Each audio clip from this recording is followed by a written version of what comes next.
The United Nations declared 1994 the Year of the Family. The 20 years since have been, for some families, the best of times. Record numbers of women around the globe now exercise their talents, not only in the home but also in the marketplace and public square. Growing numbers of women are making material contributions to the welfare of their families.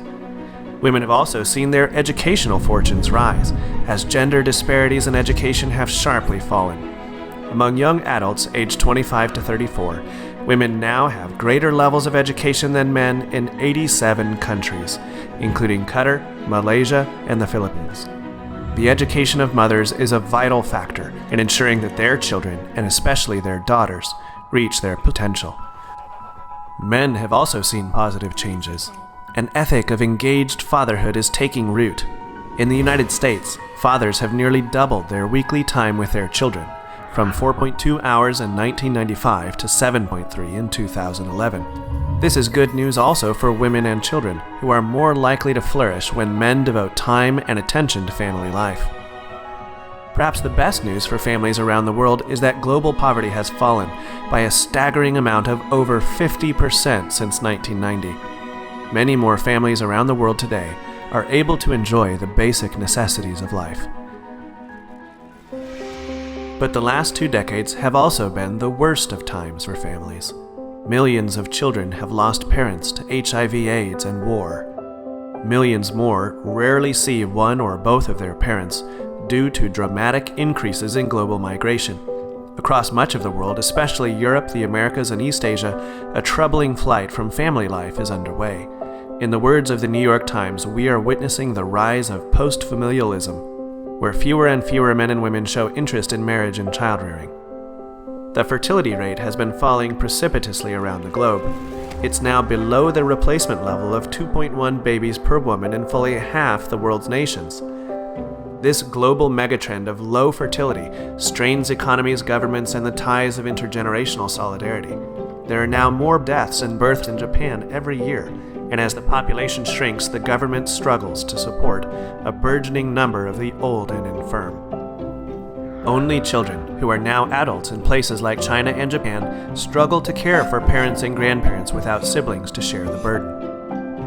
One of the few forces preserving the fertility rate is religion. A recent study of fertility in 53 countries found that the average woman who attended religious services at least monthly had 2.21 children, compared to just 1.69 children for the average woman who rarely or never attended. Accompanying the fall in birth rates is a radical change in the circumstances in which children are raised, as many nations see surges in divorce and non-marital childbearing. In much of Europe and the Americas, out-of-wedlock births are the new normal, with 40% or more of all children born without married parents. Only in Asia and the Middle East has a strong connection between marriage and having children been maintained. Many children born outside of marriage are born to cohabiting couples, but families led by cohabiting couples are significantly less stable. This means that children born outside of marriage are more vulnerable to spells of single parenthood and a revolving cast of caretakers. Indeed, data from the World Family Map indicate that more than 20% of kids in much of Africa, the Americas, and Western Europe live in homes without two parents. Only in Asia and the Middle East is the two-parent family still the dominant norm. In today's competitive global economy, children need all the support they can get. But in many regions, children are more likely to excel in school when they come from two-parent families. In countries ranging from Mexico to Taiwan, children in single-parent homes are more likely to be held back in school. In fact, children whose mothers divorced or remarried in Africa, Asia, and Latin America are at least 20% more likely to die than those living in intact two-parent homes. Clearly, in many regions, children in stable two-parent homes are more likely to survive and thrive. The Universal Declaration of Human Rights affirms that the family is the natural and fundamental group unit of society and is entitled to protection by society and the state.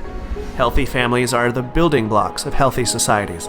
Families give children the experiences, skills, and character they need in today's marketplace. Simply put, families matter. Empowering families is good for societies, good for the economy, and an essential pathway to development.